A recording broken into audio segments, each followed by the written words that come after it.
Joining me now, a top Republican on the Senate Judiciary Committee, Lindsey Graham of South Carolina. Senator, thank you so much for joining me this morning. We have a lot to get to, but let's start with that evacuation. There are still estimated to be thousands of American citizens still on the ground. The government isn't currently considering another evacuation. So what is your reaction, and how is President Biden handling all of this?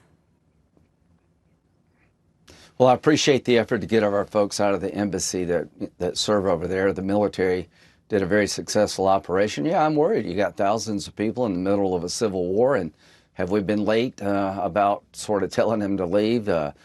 Could you see this coming? Those questions will be asked and answered later on. But right now, if I were an American in Sudan, I would shelter in place, and hopefully we can find a way to end the fighting, get humanitarian aid, and get our people out.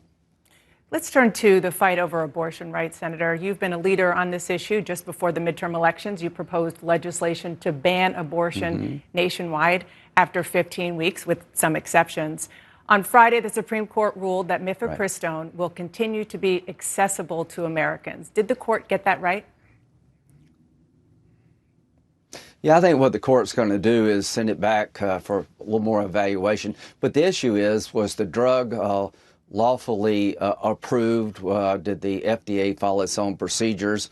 Chemical abortion safe? So those issues will be decided by the court. The idea of mailing the drug, sending the drug through the mail, runs into a statute called the Comstock Act. The Supreme Court will sort all this out here in the coming months, and I'll live with whatever decision they make. Well, you mentioned the Comstock Act, which I should tell our viewers bans every article, instrument, and substance, drug, or medicine, things that are used for abortion, from being in the mail. It's a very old statute on the books. Do you believe that the Supreme Court should use that as a way to ban this abortion pill? Well, I think it's a law on the books, and it was placed there for a reason. But sending the abortion drug through the mail is a big change in how it is provided. In 2000, when it was first approved, you had to have 4 visits to the doctor. In 2021, the Biden administration said you don't have to even consult a physician anymore and send it through the mail. Is that safe? Has the FDA gone too far? Have they used the procedures in place to make such a dramatic change? That's what the court will decide. Former President Donald Trump's campaign said this week that the Supreme Court got it right when they ruled abortion was a state issue. But here's what former Vice President Mike Pence said yesterday in Iowa. I don't agree with the former president who says this is a states-only issue. I mean, we've been given a new beginning for life in this country. I think we have an opportunity to advance the sanctity of life, move it ever closer to the center of American law. Senator, I've heard you say both on this issue, that it is a state issue, but now you do support a federal ban. So who's right here? Right. Well, I've been supporting a limit on late-term abortions since 2015. I had a bill to limit abortions at 20 weeks with exceptions for rape, incest, life of the mother. 70% of Americans support limiting abortion when the unborn child can feel pain. 50 of 53 European nations limit abortion at 15 weeks or less. But my question is it a federal issue or state? Yeah, it's a human rights issue. Does it really matter where you're conceived? At 15 weeks, you have a developed heart and lungs, and to dismember a child at 15 weeks is a painful experience. It's barbaric. It's out of line with the rest of the civilized world. Only North Korea and China allow abortion on demand up to the moment of birth, except the Democratic Party. What the Democratic Party proposes on abortion is barbaric. Abortion up to the moment of birth, taxpayer funded, I think is barbaric. I welcome this debate. I think the Republican Party will be in good standing to oppose late-term abortion like most of the civilized world. Just for the record, Roe went up to viability, but I just want to button this up. No, quit covering for these guys. No, your media, you keep covering for these guys. They introduced legislation that allowed abortion on demand with taxpayer-funded well, you paying for it, the taxpayer, up to the moment of birth. That was their position in Washington. That's the law they want to pass, and nobody in your business will talk about it. It's barbaric.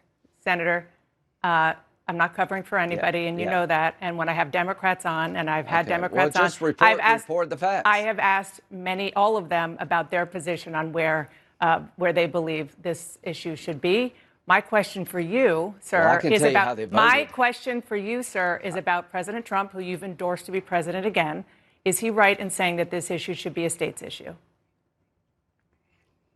He said yesterday, I think at his speech in Iowa, that he opposes late-term abortion. Here's what I believe, that anybody running for president who has a snowball's chance in hell in the 2024 primary is going to be with me, the American people, and all of Europe saying late-term abortions should be off the table. 70% of the people oppose late-term abortions. I am confident over time, that's where our nominee will be. I am confident that no Democrat will answer the question of when do you draw a line. They never get challenged. And I welcome this debate. I welcome this debate. Should we be like China and North Korea, or should we be like Europe when it comes to late-term abortion? Okay, they do get challenged, but I want to move on to something that is very important to you, which is the Middle East. You recently returned from the Middle East. You met with the Israeli Prime Minister, Benjamin Netanyahu, and Saudi Arabian Prince Mohammed bin Salman. Israel has been normalizing ties with Saudi Arabia. They want to make that a top priority. You have been very critical of the Saudi Crown Prince in the past. Listen to what you said a few years ago. Yeah. I introduced MBS 2 years ago in town, hailing him as the new vision and the new voice of the Mideast, embracing his agenda of reforming Saudi Arabia, only to be played like a fiddle. So what makes you think a deal between these two countries is possible now that the Crown Prince, how are you sure that he's not playing you like a fiddle again? Well, you know, time will tell, won't it? But what I see on the ground, I spent 4 days, Dana, and thanks for bringing the topic up. They've changed pretty dramatically their economy. They're trying to modernize their economy. Women can now drive. Women can go out to dinner without a male escort. I met 20, 30 entrepreneur Saudi women that were very excited about the changes.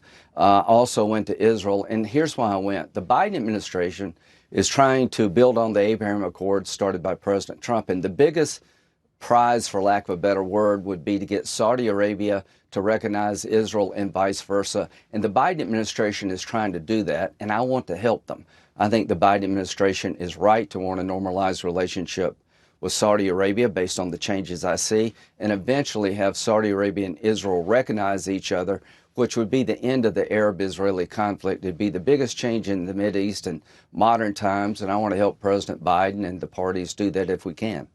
Back to the U.S. and specifically the Judiciary Committee. You're the ranking member on that committee. Senator Dianne Feinstein, she's been absent for health reasons. You and other Republicans blocked the Democrats' attempt to temporarily fill her committee seat.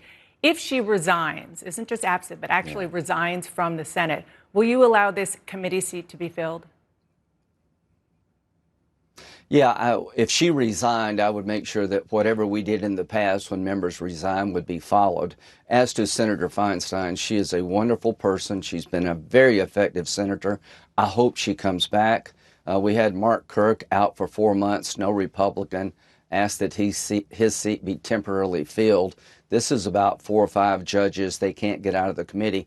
I voted for 7 or 9 judges yesterday, a couple of days ago. I'm very capable of supporting Democratic nominees, but there are 4 or 5 are just out of the mainstream, and they want to replace Dianne Feinstein's seat for the judges. But I hope she comes back. But if she does resign, I would be in the camp of following the president of the Senate, replacing the person consistent with what we've done in the past. But I hope she comes back. I hope Dianne gets better. She's a wonderful person. So if the precedent shows that you have, or that the committee has actually replaced a member who has resigned from the Senate, you would follow that again? Yeah. Okay. Yes. I want to turn back to 2024. You have endorsed former President Trump, as I mentioned. There are 2 candidates in the race from your home state of South Carolina, former UN ambassador and South Carolina Governor Nikki Haley, and your colleague in the Senate, Tim Scott. They've announced their own runs, or in Tim Scott's case, an exploratory committee. Why shouldn't South Carolinians vote for one of their own? Well, both of them are just incredible people. Tim is the ranking member on banking, the world's nicest man. Nikki was a tremendous voice at the UN. The reason I'm with President Trump is I thought he was a good president on the things that mattered the most. We had a secure border. We destroyed the caliphate. We had energy independence. I think he's the right person to fix the problems that we face, to undo all the damage by Biden. It's not anything about Nikki or Tim that I find fault in. It's about the ability of President Trump to get things done that should be done. I'd like to see him have another term. I'm not supporting him because I find fault in others. I'm supporting him because I think he was a very effective president across the board, economically and on national security. Okay, Senator Lindsey Graham, thank you so much for joining me this morning. Thank you. As President